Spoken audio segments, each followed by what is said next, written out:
Hello friends, today we're going to discuss about energy efficiency opportunity in fans. Okay, so the first and foremost thing that before going into the energy efficiency, whatever the fan you have been selecting, you have to check what will be its rotational speed, noise, age stream characteristics, temperature, variation speed. So you need to consider all those speed. Now generally what industry people do is that while they select the fan which are oversized. Now the reason why they select oversized because to fulfill their requirements, but they don't know that this oversized fan could result in 1 to 5% of energy loss. So let me this oversize not only increases the cost, and also it also reduces the reliability. And apart from this oversized fan increases the excess energy losses. And now this actually this generate the excess energy. Now this excess energy will what do you say, this excess energy generate noise, and this oversized pump fan generate below the BEP, best efficiency pump. So make sure that whatever the fan you're selecting, it is not oversized, doesn't make any kind of extra noise, and have best efficiency. Now second thing is that second energy saving opportunity is that whatever the fan you're selecting, it should have the minimum static pressure.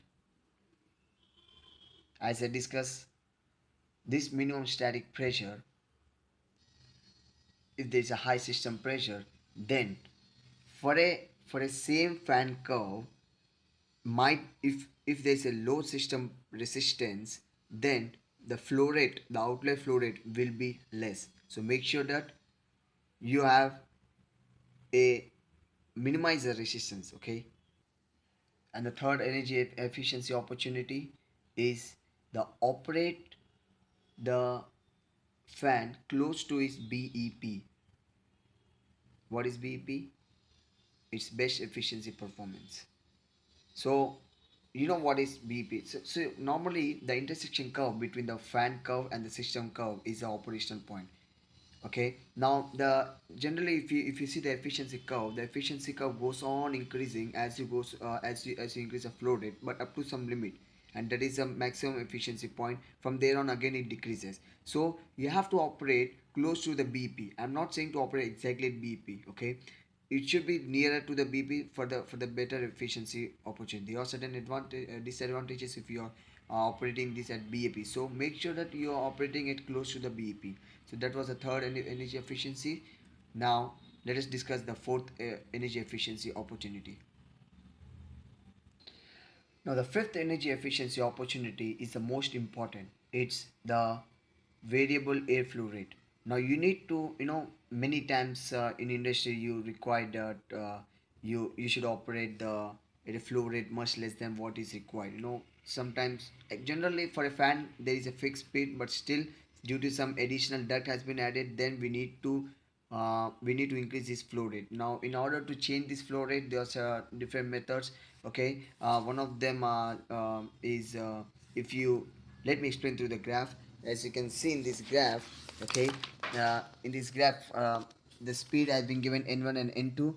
Flow rate has been given as q1 to q2. Now your industry is operating this at a q1. Okay, this is a q1. If the industry is operating q1, now its requirement has been changed to q2. Now if I want to perform at a flow rate of q2, there are two ways how I can do is, either I can reduce this flow rate. N1 is the speed of this. Now if I reduce this speed of the fan, then the the flow rate will certainly comes to q. Now another way is that I can increase this resistance. Okay, if I'm increasing this system resistance, the curve will be followed this, and as you can see the intersection point will be there, which is q2. So there are two ways how you can change, but the best one is you can change this flow rate, and thus you can achieve the minimum flow rate which is desired. And And another way how you can change the flow rate is by this.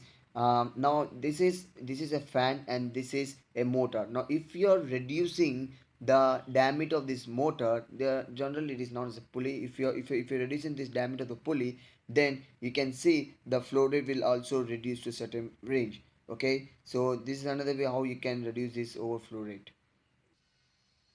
Now the last one is that you maintain the fan regularly. Make sure that you periodically inspect all the components that support the fan. And the second thing is that bearing the lubricating the equipments, belt the tightening replacement, and motor repair or replacement and fan cleaning. So make sure you do all those. You have regular inspection on the fan, clean the fan regularly. Make sure you take care of the motors. Lubricating should be done regularly and all those. So thank you for watching this video. I hope I gave you a basic idea of energy saving opportunity. Save the energy, live for a long life. Thank you.